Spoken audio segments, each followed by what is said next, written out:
Next top tip in this ADHD. So I always just want to say Guardian's Guide to the Galaxy, and I'm like ADHD guides to navigating the holiday season. But next top tip. So here we are. Next one. What is the next one? Goodness, completely forgotten. My mind's literally gone blank. What is the next top tip? The next top tip is making things as simple as you can. So make things easy for yourself to do. Now, these are the things that probably for neurotypical people will be like, really what? Like it's that sort of thing that stops you doing things.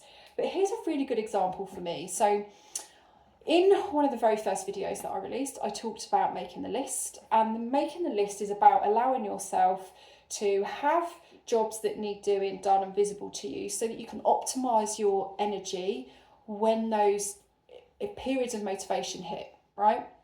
However, there is a caveat to that because oftentimes we might feel a desire to do something. Sometimes I feel like, oh, I really want to just sit and wrap some presents. You know, I can put the telly on and just wrap a few presents so that, you know, I can start, you know, getting down the list of getting that done rather than leaving them all till Christmas Eve, right?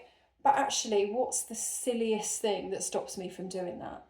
Not knowing where a pair of scissors is to cut the paper, or I've lost the sellotape. I have no idea where the sellotape is. So make things easy for yourself. You know, if you know that these are the things that are barriers for you that prevent you from doing things, then put things in place that make it easy for you. Now, this is really, again, about creating really good habits. So if you haven't read James Clear's Atomic Habits, a lot of these tips are actually in his book that isn't designed specifically for people with ADHD or neurodiversity, but this is about understanding what the barriers are to creating a new habit.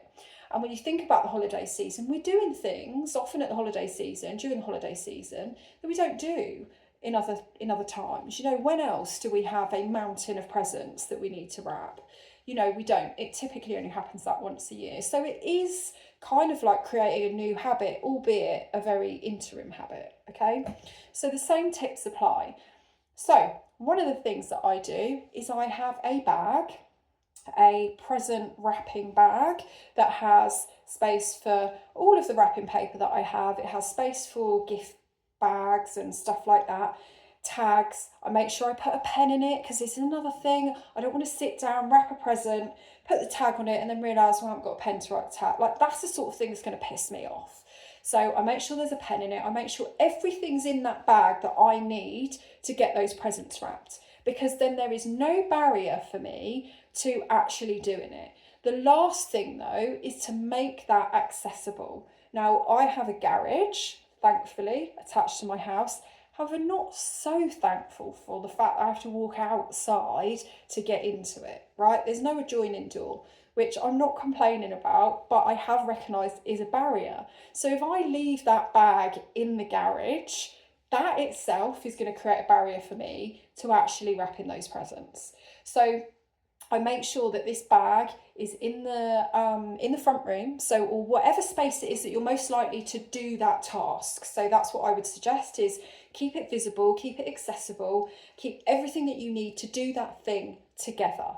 And this can apply to lots of different things. So I'm not a crafter, but I know over Christmas so many of us ADHD people, we're all very creative in our own ways. I'm all about cooking and baking. That's how I get my creativity boost. But I know there's lots of crafters. You know, if you really love crafting, keep all your stuff together in the same space and easily accessible to you.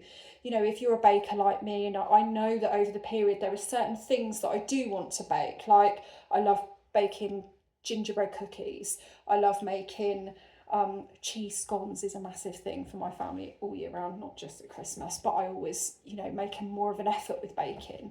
So when I write that list, I'll make sure I've got the ingredients in the house.